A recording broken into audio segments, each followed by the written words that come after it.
What is going on, guys? Welcome to the channel. If you guys haven't been here before, I'm just gonna start out right away. Make sure to like and subscribe. We have a bunch of dope content coming your way.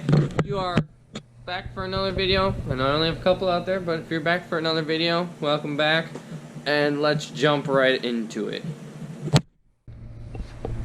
Alright, so today we are going to be checking out and seeing if we can replace some parts on here to make the driving of this car much better.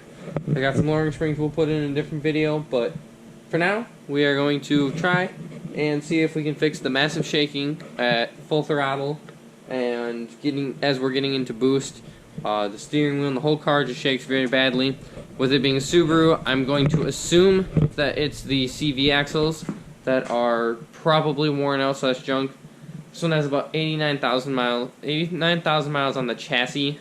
So I'm assuming by now we probably need to replace those.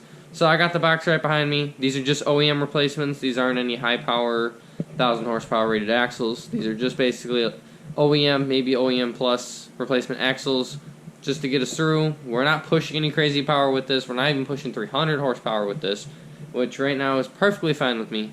So got the box right behind us. Let's go. Let's dig into it.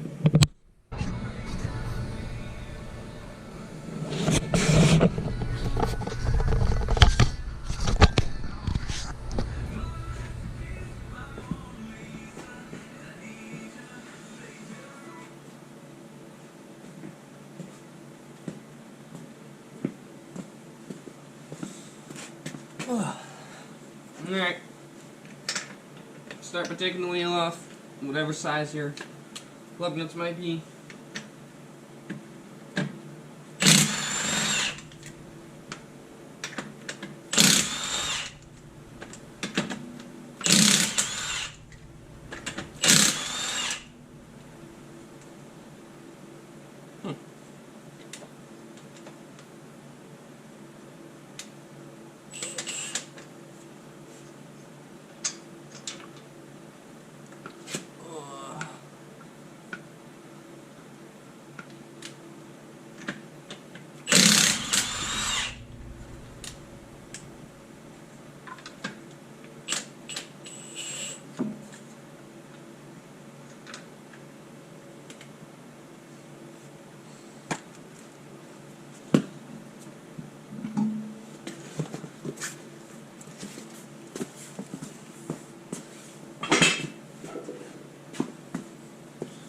And again, guys, if you guys want to use this as a instructional video, this is a 2015 WRX. I'm not sure what I'm going to put it as the actual thing, but this is pretty simple. It'll take you about, I want to say, an hour and a half. Not exactly sure. We'll find out. The hardest part is taking the axle out. So, it's pretty simple. You have to take this axle nut off. It's a 32 millimeter on this one. You have to take both of these out. Top one and bottom one. I believe they're 19s. And then you will have to unbolt that just to give yourself some extra space. I'll show you that in a second. And then you'll pull it out. So, let me go ahead. I'm going to unbolt this. So have this off.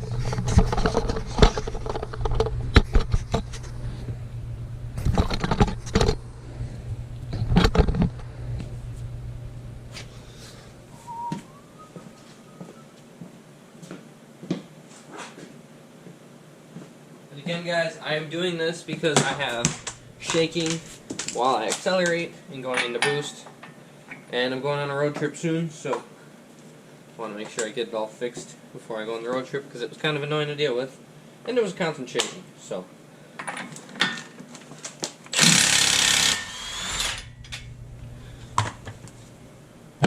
again, that was a 32 millimeter.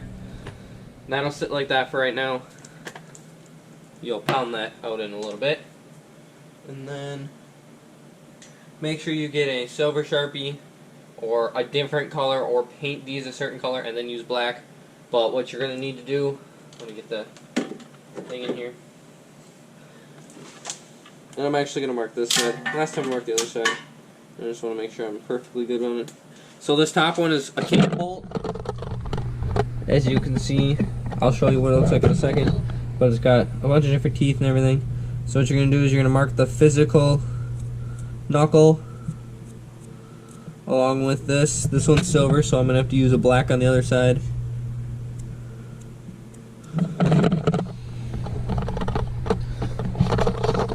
You really shouldn't mark this side because that nut can move to a certain spot. You should mark this head side. Again, I'm going to go get a black Sharpie.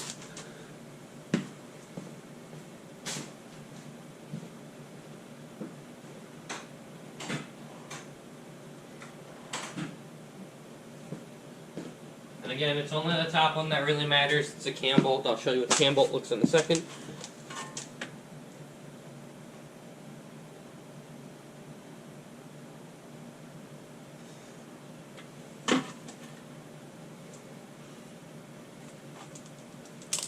And again, all of this is being done with a 1/2-inch Milwaukee. You could do it with different sizes, could do it with manual hand tools. I'm just choosing not to, for the simple fact that I just want to get it done.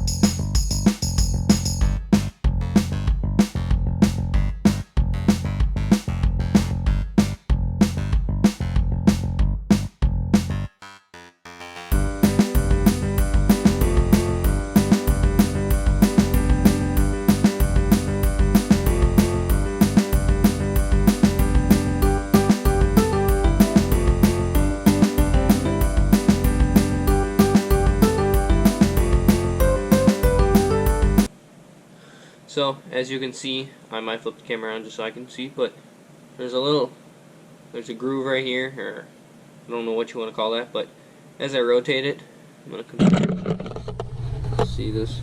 So, you can see on the bottom, there's kind of like a divot, goes from big, and then it drops down right about here, and as you go around, that changes. So that will slightly adjust your camber. But as long as you mark that and you put it back in the same.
So what's green right here, that is the inside. It goes right into the transfer case, slash transmission.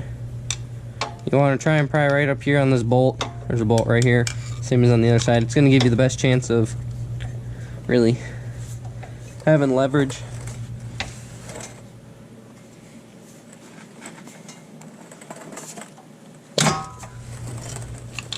And it does look easier on camera. You have to give it quite a bit of oomph, but it does come out. This one actually came out easier. Hopefully it goes back in pretty easy, but I don't know if you saw that. You should have pretty easily. It'll slide out. The other side was not that easy. It was definitely a pain, but that is that.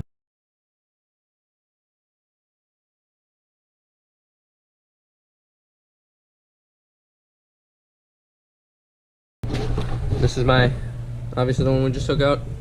Kind of like it's green. I mean, I don't like it, But this is our replacement. Looks the same.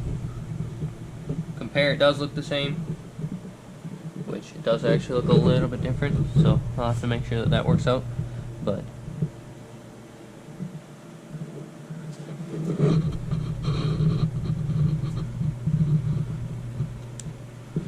alright, and now I'm going to put it right back together. I'll speed this up a little bit. One super quick thing I did want to mention, I don't know if I mentioned it before, I don't remember. Make sure you lube this up very well, and this little shoulder right here.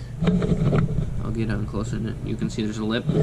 Make sure that you lube both those up very well in order for it to go back in. It's not in order for it to go back in, but it will help you tremendously.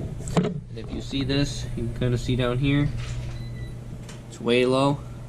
Make sure that's kind of hovering when you shove it back in. It should go in pretty easily. So now you can go put it back together.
Alright, so I was just explaining to you guys earlier how these can be a pain in the butt. So currently it is, say, about 3/4 in, but we're currently hitting an impasse, and I might be able to fix it now that I see it from this angle. But shoving these in can be a real pain because you have to make sure, like I said, you get this little clip in the right spot so it kind of hovers, and then it goes right in. But sometimes you have to get a little oomph. That's the difficult part, especially with no room on a garage floor. So let me see if I can get that. Alright guys, so that about does it for this video. Again, this is a pretty simple video. I would rate the project, doing the axles, probably a 4 out of 5. 5 obviously being the most difficult, and I would say it's a 3 out of 5. I mean, you can do it. You just need to have definitely a lot of patience. The right tools are pretty helpful, but I would probably just say a 3 out of 5. If you mess it up, it's definitely going to be expensive. So take your time. This should be able, I mean, you probably can use this video and use it for most vehicles. So this isn't specifically to WRX. I mean, this one is because this is an exact walkthrough on a WRX, but you can pretty much use it for most vehicles, I would assume. I know Jeeps are somewhat similar. Basically any car, all-wheel drive, similar. Anyways, stay tuned, guys. We have more parts coming. We have more parts waiting for this vehicle, along with the other vehicles I own. If you guys like the content, if you guys liked how I did it, go ahead, put a comment down in the comment boxes, and then please go ahead, like, subscribe. There's plenty more content coming your guys' way. So again, have a good time, and I will see you guys in the next video.